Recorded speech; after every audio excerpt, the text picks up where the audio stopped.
नमस्कार दोस्तों। तो आज का हमारा लेक्चर है बेसिक्स ऑफ इकोनॉमिक्स का पार्ट 2। तो सबसे पहले यहाँ पर हम लोग बात करेंगे स्ट्रक्चर ऑफ इकोनॉमी की। तो इकोनॉमी के कितने पार्ट्स में बांटा गया है यहाँ पर। तो 3 सेक्टर्स हैं बेसिकली हमारे पास। सबसे पहला है हमारा प्राइमरी सेक्टर। प्राइमरी सेक्टर क्या होता है? प्राइमरी जैसा कि नाम से ही शुरुआती सेक्टर जो है, शुरुआती एक्टिविटीज़ जहाँ पर हम लोग बात करेंगे, जैसे कि वेजिटेशन हो गया एंड बिल्डिंग, किसी भी चीज़ को बनाने का सामान या रिसोर्सेज, जो अर्थ के रिसोर्सेज से हम लोग चीज़ें यूज़ करते हैं, उन चीज़ों से रिलेटेड जो भी एक्टिविटीज़ होती हैं उन्हें प्राइमरी सेक्टर एक्टिविटीज़ कहा जाता है। ठीक है। जो लोग इन एक्टिविटीज़ में इन्वॉल्व होते हैं उन्हें रेड कॉलर वर्कर्स कहा जाता है। याद रखिएगा, प्राइमरी सेक्टर के लोगों को रेड कॉलर वर्कर्स कहा जाता है। ठीक। एग्रीकल्चर वाली सारी चीज़ें एंड लैंड से रिलेटेड सारी चीज़ें, वाटर से रिलेटेड सारी चीज़ें, ये सारी एक्टिविटीज़ किस में आती हैं? प्राइमरी सेक्टर में आती हैं। ठीक है। आगे बढ़ते हैं। सेकंड है हमारा सेकेंडरी सेक्टर। तो सेकेंडरी सेक्टर बेसिकली है वैल्यू एडिशन के लिए। ठीक है। जहां पर हम प्राइमरी सेक्टर से जो भी सामान हमारे पास आया है उसका वैल्यू एडिशन कैसे, कहाँ, जिन एक्टिविटीज़ में किया जाएगा वो सेकेंडरी सेक्टर एक्टिविटीज़ हो जाएंगी। ठीक है।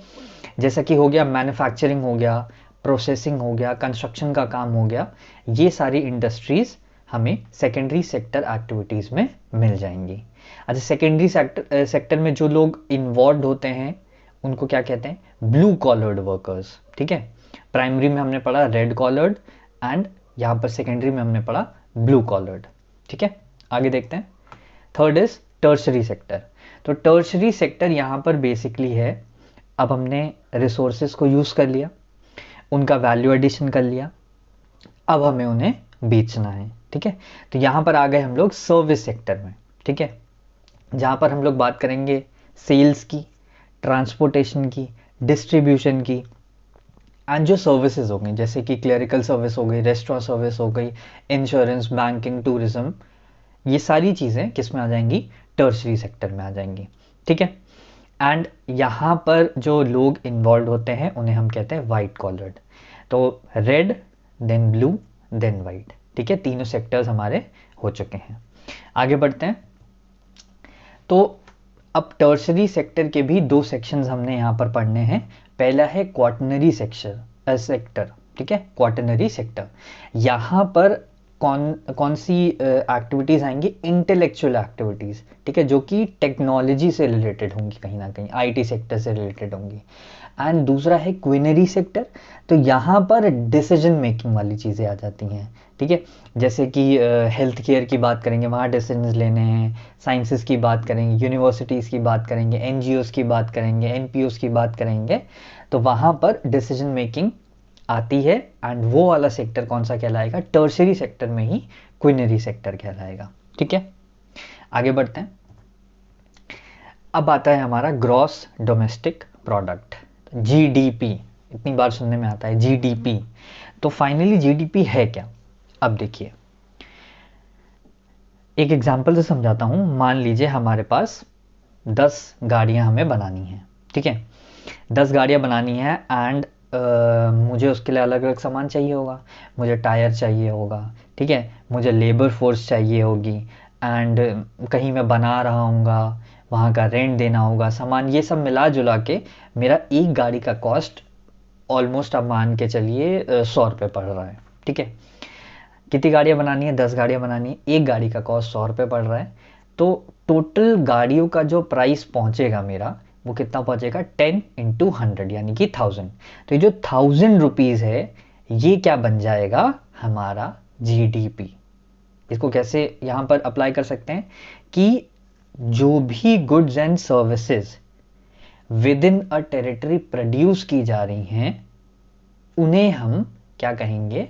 Gross domestic product with in 1 financial year. एक साल की ही यहाँ पर बात करेंगे। तो जितने भी वैल्यूज, जो भी वैल्यू होगी उन सभी गुड्स और सर्विसेज की जो कि एक साल के विद इन एक ही टेरिटरी में प्रोड्यूस किए गए हैं, उस वैल्यू को क्या कहेंगे? Gross domestic product. ठीक है। अब अगला देख लेते हैं। ये समझ में आ गया ग्रॉस डोमेस्टिक प्रोडक्ट। ठीक है, जितने भी गुड्स एंड सर्विसेज एक साल के विद इन एक टेरिटरी में प्रोड्यूस किए जाएंगे उसकी वैल्यू को ग्रॉस डोमेस्टिक प्रोडक्ट कहेंगे। नेक्स्ट देख लेते हैं जीएनपी, ग्रॉस नेशनल प्रोडक्ट। तो यहाँ पर सीधा सीधा अगर मैं ये बताऊं कि ग्रॉस नेशनल प्रोडक्ट क्या है, तो यहाँ पर जीडीपी तो आएगा ही आएगा। ठीक है, वो सारे गुड्स एंड सर्विसेज जो कि एक साल के विद इन प्रोड्यूस किए जा रहे हैं। एंड इसमें एक चीज और जुड़ जाएगी, नेट फॉरेन इनकम या net factor income from abroad. ठीक है, अब ये नेट फॉरेन इनकम या नेट फैक्टर इनकम क्या है? अब देखिए, कुछ इंडिया के लोग ऐसे हैं जो कि बाहर देशों में जाकर काम कर रहे हैं। ठीक है, कुछ बाहर के लोग ऐसे हैं जो कि इंडिया में आकर काम कर रहे हैं। तो ऑब्वियसली जो बाहर इंडिया में रह रहा है वो वहाँ से अपनी सैलरी जब उसे मिलती होगी तो वो अपनी फैमिली को भेजते होंगे उसका कुछ प्रपोर्शन। एंड यहाँ के कुछ फॉरेनर्स हैं जो यहाँ पर काम कर रहे हैं और वो बाहर देश में भेजते होंगे। तो अगर नेट फॉरेन इनकम की बात की जाएगी तो वो क्या होगी?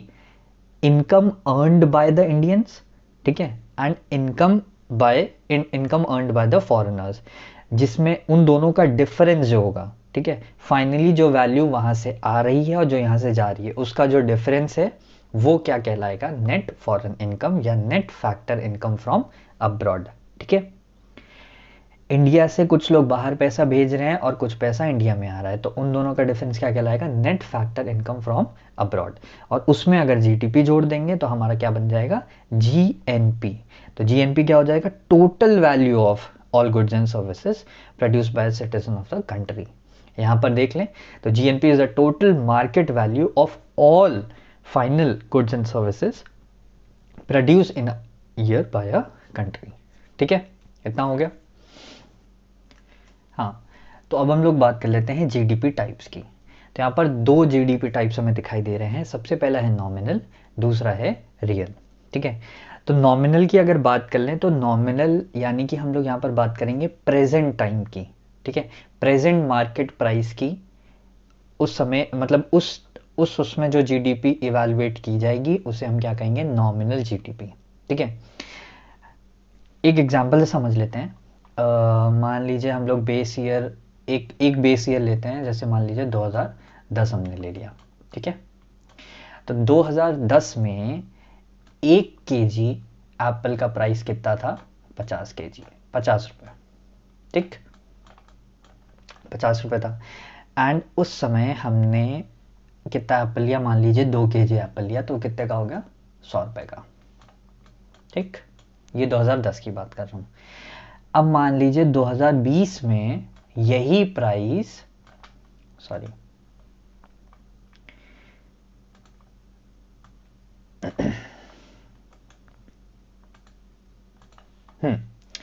तो 2020 में यही प्राइस बढ़ के 100 रुपये हो गया है। ठीक, अब 100 रुपये हो गया है, तो अब ये 100 रुपये हम लोग 1 ही kg अफोर्ड कर पा रहे हैं, तो भी हमारा फाइनल प्राइस कितना आ रहा है? 100 रुपये आ रहा है। ठीक है, तो अगर जीडीपी कैलकुलेट करने की बात आएगी तो नॉमिनल जीडीपी कौन सी होगी?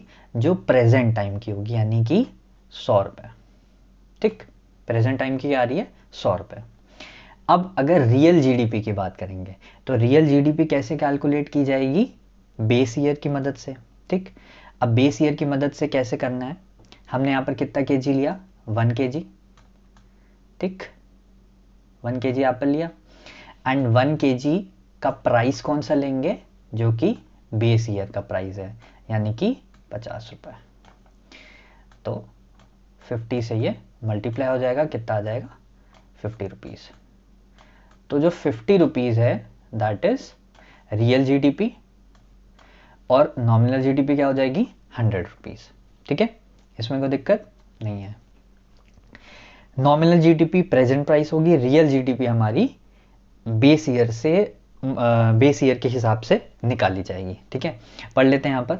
Real GDP is an inflation adjusted calculation that analyses the rate of all the commodities and services manufactured in a country for a fixed year which is the base year. यहाँ पर inflation देखने को मिल रहा है। पहले हम लोग 50 रुपये थी उस चीज़ की कॉस्ट, देन वो 100 रुपये हो गई, इन्फ्लेशन हो गया है, चीज़ का प्राइस बढ़ गया है।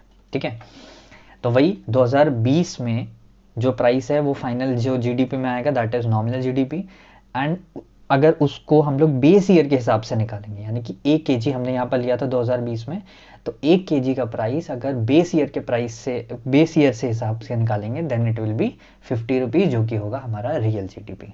ठीक, इतने में कोई दिक्कत नहीं है। नेक्स्ट देख लेते हैं, जीडीपी डिफ्लेटर क्या होता है।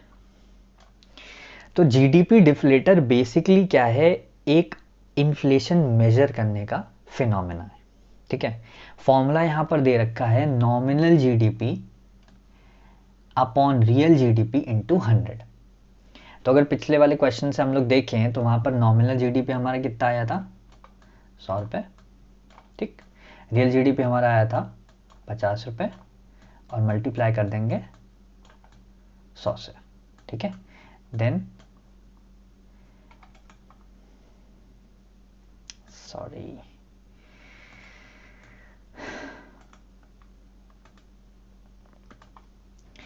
मल्टीप्लाई कर देंगे यहाँ पर 100 से, ये 10 कैंसिल, एंड ये हो गया 2, तो हमारा जीडीपी इन्फ्लेटर कितना आ गया है, 200। ठीक, इसमें कोई दिक्कत नहीं है। तो जीडीपी डिफ्लेटर का फॉर्मूला याद रखना पड़ेगा, nominal GDP upon real GDP into 100। ठीक, इसमें कोई दिक्कत नहीं है, आगे बढ़ते हैं। अब आ जाते हैं नेशनल इनकम पे। तो नेशनल इनकम क्या है, अच्छा नेशनल इनकम को ही नेट नेशनल प्रोडक्ट कहेंगे। ठीक है, तो national income is the money value of all the final goods and services produced bye a country in a period of 1 year. ठीक है, सारे all the final goods and services produced bye a country in a period of 1 year. ठीक है, अब यहां पर हमें एक चीज देखने को मिलेगी, डेप्रिसिएशन। What is depreciation? अब देखिए, फॉर एग्जाम्पल आपने एक गाड़ी खरीदी, ठीक है, कार खरीदी है, कार आपने चलाना स्टार्ट किया। ठीक है, कुछ सर्विसेज टाइम पे हुई, बट उसके बाद सर्विसेज स्किप होने लगी हैं। स्किप होने लगी हैं तो उससे क्या होगा, गाड़ी में दिक्कत आने लगेगी। ठीक है, दिक्कत आने लगेगी, आपने बनवाया टाइम से नहीं बनवाया, गाड़ी की आप कह सकते हैं वैल्यू डिग्रेड हो रही है। ठीक है, तो वो जो उसको आप जब सेल आउट करने जाएंगे, ठीक है, मान लीजिए आपने 8 लाख रुपए की गाड़ी खरीदी, एंड आप उसे 4 साल बाद बेचेंगे, तो ऑब्वियसली वो 8 लाख की नहीं जाएगी। ठीक है, वो बहुत ज़्यादा चली जाएगी, 5 लाख या 6 लाख रुपए की। तो जो 2 लाख रुपए की कमी है यहाँ पर, that is the depreciation, the fall in the value of capital asset during the regular wear and tear is called depreciation. अब जो भी मशीनरीज हैं, ठीक है, उनमें भी वियर एंड टियर आता रहता है, और उसी वियर एंड टियर की वजह से क्या होता है, उनकी वैल्यू में गिरावट आ जाती है, that is known as depreciation. ठीक है, तो जब भी हम लोग कोई कुछ भी सामान प्रोड्यूस करते हैं, हमारी टेरिटरी में जो भी चीज़ें प्रोड्यूस होती हैं, उसमें जो मशीनरीज यूज़ हो रही हैं, वहाँ पर भी वियर एंड टियर देखने को मिल सकता है, देखने को मिल क्या सकता है, देखने को मिलता है। ठीक है, तो उस चीज़ की कॉस्टिंग भी तो हटानी पड़ेगी ना।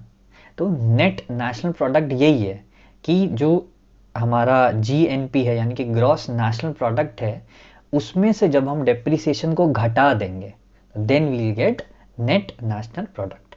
और एनडीपी यानी कि नेट डोमेस्टिक प्रोडक्ट की बात करेंगे, तो that is GDP minus depreciation, यानी कि जब जीडीपी में से डेप्रिसिएशन माइनस कर दिया जाएगा, तो that is known as net domestic product.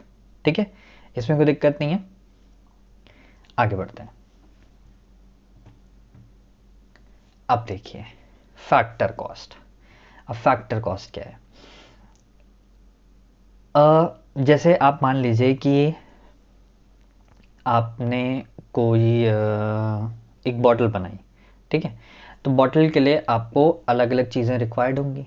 अलग अलग चीज़ें जैसे जो भी आप कह सकते हैं, जैसे बॉटल के लिए आपको प्लास्टिक रिक्वायर्ड होगा, ठीक है, आपको जगह रिक्वायर्ड होगी, उसका रेंट देना पड़ेगा, एंड आपको लोग रिक्वायर्ड होंगे जिनको आपको वेजेस देनी होगी। तो ये सारे जो फैक्टर्स हैं, ठीक है, इन फैक्टर्स की टोटल कॉस्ट जो कि प्रोड्यूसिंग के वक्त इस्तेमाल किए गए हैं, उनको हम क्या कहते हैं, फैक्टर कॉस्ट।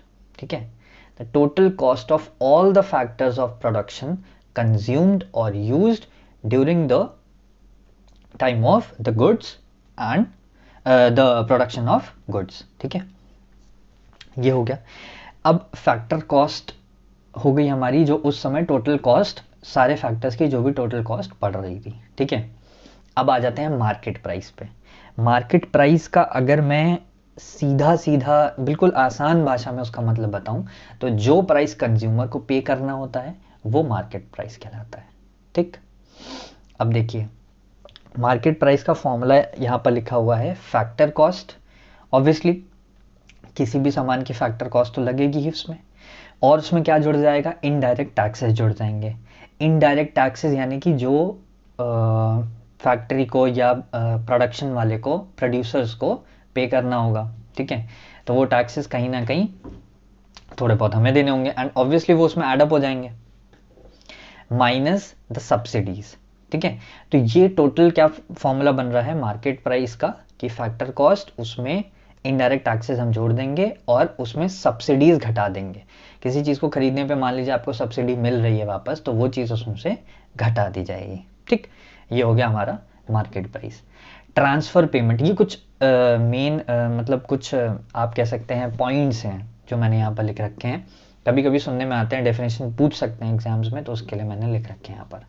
ट्रांसफ़र पेमेंट क्या है, तो गवर्नमेंट जो होती है वो ग्रांट्स देती है अलग अलग। ठीक है, मतलब आप कह सकते हैं कि ये तोहफे देती है। ठीक है, जिसके लिए कोई भी इकोनॉमिक एक्टिविटी रिक्वायर्ड नहीं है। ठीक है, ज़रूरी नहीं है आप कहीं ना कहीं पर काम कर रहे हो या इकोनॉमी में आप आपका शेयर हो, उससे कोई मतलब नहीं है, ये गवर्नमेंट अपने मन से देती है। ठीक है, जैसे कि स्कॉलरशिप हो गए, वेलफेयर प्रोग्राम जो चलाती है, उन सब में जो भी पेमेंट्स दी जाती हैं, that are known as transfer payment. Payments made by the government to people for which there is no economic activity is produce by the individual in return. ठीक है, वो पैसा मिल रहा है, उसके लिए आपको कोई भी इकोनॉमिक काम करने की ज़रूरत नहीं है, किसी भी सेक्टर में इन्वॉल्व होने की ज़रूरत नहीं है। ठीक है, आगे बढ़ जाते हैं। अब आ गया है हमारा पर्सनल इनकम। तो पर्सनल इनकम क्या है, तो personal income include the sum of all the incomes. ठीक है, जितनी भी इनकम किसी भी इंडिविजुअल या हाउस होल्ड में आ रही है, ज़रूरी नहीं है वो अर्न हो रही हो। जैसे कि पेंशन्स हो गई है ना, तो पेंशन्स अर्न तो नहीं हो रही हैं, तो लेकिन वो जो घर पे आ रही हैं, टोटल सम, सारे इनकम्स का total sum is known as personal income. ठीक, पर्सनल डिस्पोजेबल इनकम, ये क्वेश्चन पूछा जा चुका है पेपर में, what is personal disposable income. तो डिस्पोजेबल यानी कि जितनी आप उसे डिस्पोज कर पाएंगे। ठीक है, तो अब इनकम्स आती हैं, उसमें से कुछ हमें टैक्सेस हटाने पड़ते हैं, टैक्सेस पे करने पड़ते हैं। ठीक है, तो वो टैक्सेस हटा के जितनी हमारे पास इनकम बचती है, that is known as personal disposable income. ठीक है, तो पर्सनल इनकम सारा टोटल हो गया, एंड उसमें से अगर हम डायरेक्ट टैक्सेस माइनस कर देंगे तो that will become personal disposable income. ठीक है, इसमें कोई दिक्कत नहीं है, आगे बढ़ जाते हैं। अब देखिए यहाँ पर कुछ इंपॉर्टेंट पॉइंट्स मैंने मार्क कर रखे हैं, उन पॉइंट्स के बारे में एक बार बात कर लेते हैं। सबसे पहली चीज़ मैंने लिख रखा है, poverty and un-British rule in India, book by दादा भाई नारोजी। ठीक है, तो दादा भाई नारोजी की अगर बात करें तो 1867 और 1868 में इनका सबसे पहला ट्राई था, he made the first attempt, और इन्होंने पर कैपिटा इनकम कैलकुलेट की थी इंडिया की। ठीक है, ये poverty and un-British rule in India, ये किताब इन्हीं के द्वारा लिखी गई है, एंड उस समय जो पर कैपिटा इनकम इन्होंने कैलकुलेट की थी, दैट वाज 20 रुपीज। ठीक है, यहाँ लिख देता हूँ 20 रुपीज, एंड ईयर वॉज 1867। ठीक, 1867 में इन्होंने कैलकुलेट की थी। देन सेकंड जो थे हमारे डॉक्टर VKRV राव, इन्होंने 1925 से लेकर 1929 तक ही यूज द साइंटिफिक मेथड। ये पहले हमारे इकोनॉमिस्ट थे जिन्होंने साइंटिफिक मेथड यूज किया था to calculate per capita income, और इन्होंने कितनी कैलकुलेट की थी? 77.90। ठीक है, 77.90 रुपीज इन्होंने उस समय की 1925 से लेकर 1929 तक की पर कैपिटा इनकम कैलकुलेट की थी। ठीक है, अच्छा अब एक चीज और, 1947 में जब हमारा देश आज़ाद हुआ तो उसी साल हमारी नेशनल इनकम कमेटी फाउंड की गई थी। ठीक है, नेशनल इनकम कमेटी फाउंड की गई थी। और नेशनल इनकम कमेटी का क्या काम था? दे रिप्रेजेंटेड द फर्स्ट, इन्होंने 4 साल का गहन अध्ययन किया 1947 से लेकर 1949 तक, और 1951 में इन्होंने अपनी पहली रिपोर्ट प्रेजेंट की थी। ठीक है, इसकी बात कर लेते हैं। तो यहाँ के चेयरपर्सन कौन थे? पीसी महलनोबिस। ठीक है, कौन थे? पीसी महलनोबिस। बर्थडे की बात करेंगे तो 29 जून, जो कि नेशनल स्टैटिस्टिकल डे के तौर पे मनाया जाता है। ठीक है, कुछ एक्स्ट्रा इन्फॉर्मेशन अगर आप लिखना चाहें तो लिख सकते हैं। इनको पद्म विभूषण 1968 में दिया गया था। इंडियन स्टैटिस्टिकल इंस्टीट्यूट इन्होंने Kolkata, Indian statistical institute Kolkata इन्होंने इस्टेब्लिश किया था, and he is known as the father of modern statistics. ठीक है, पीसी महलनोबिस इस कमेटी के चेयरमैन थे। वी राव साहब ये भी इस कमेटी के मेंबर थे। ठीक है, पहली रिपोर्ट इन्होंने 1951 में सबमिट की थी, और उस समय जो पर कैपिटा इनकम इन्होंने कैलकुलेट की थी दैट वाज ₹225। ठीक, 225 रुपीज इन्होंने कैलकुलेट की थी। फिर 1951 के बाद एग्जैक्ट डेट की बात करूं तो 2 मई 1951, उस समय ये जो टास्क था हमारा जीडीपी का, कैलकुलेशन ऑफ जीडीपी का, एस्टिमेशन ऑफ जीडीपी का, that was transferred to central statistical office. उस टाइम से हमारा जो जीडीपी कैलकुलेशन होता था वो कौन करता था? सेंट्रल स्टैटिस्टिकल ऑफिस करने लगा था। ठीक है, 2019 में अगर बात करें, 2019 में सेंट्रल स्टैटिस्टिकल ऑफिस और नेशनल सैंपल सर्वे, यहाँ पर लिख देता हूँ, NSSO का नाम सुना होगा, नेशनल सैंपल सर्वे ऑफिस। ठीक है, इन दोनों को मर्ज करके क्या बना दिया गया? National statistical office. ठीक है, इसमें कोई दिक्कत नहीं है। तो यहाँ पर हमने देख लिया कि दादा भाई नौरोजी ने सबसे पहले 1867 में ये ट्राई किया था कि लेट्स फाइंड आउट पर कैपिटा इनकम। तो उस समय पर कैपिटा इनकम कितनी निकली थी? 20 रुपये। 1925 से लेकर 1929 तक साइंटिफिक मेथड को यूज़ करते हुए वी राव साहब ने पर कैपिटा इनकम निकाली थी 77.90। 1947 में जब देश आज़ाद हुआ तो हमारी नेशनल इनकम कमेटी का गठन हुआ। ठीक है, उसको फाउंड किया गया, एंड 1951 में उन्होंने अपनी पहली रिपोर्ट सबमिट की थी। ठीक है, चेयरमैन कौन थे? PC Mahalanobis. 29 June national statistical day, father of modern statistics कहते हैं इन्हें। पहली रिपोर्ट 1951 में, और 225 रुपये पर कैपिटा इनकम उस समय कैलकुलेट की गई थी। सेंट्रल स्टैटिस्टिकल ऑफिस कहाँ से आ गया? 1951 में जीडीपी कैलकुलेशन का काम, जीडीपी एस्टिमेशन का काम किसको दे दिया गया? नेशनल स्टैटिस्टिकल ऑफिस को। ठीक है, फिर बात कर लेंगे नेशनल स्टैटिस्टिकल ऑफिस। तो central statistical office plus NSSO, national sample survey office, इन दोनों को मर्ज करके क्या बनाया गया? National statistical office. ठीक है, तो ये हो गया है। तो फिलहाल इस वीडियो के लिए इतना ही। आपको जो भी डाउट्स हो आप कमेंट बॉक्स में ज़रूर कमेंट करिएगा, मैं कोशिश करूँगा कि मैं वो सारे डाउट्स क्लियर कर पाऊँ। तो फिलहाल इस वीडियो लेक्चर के लिए बस इतना ही। Thank you.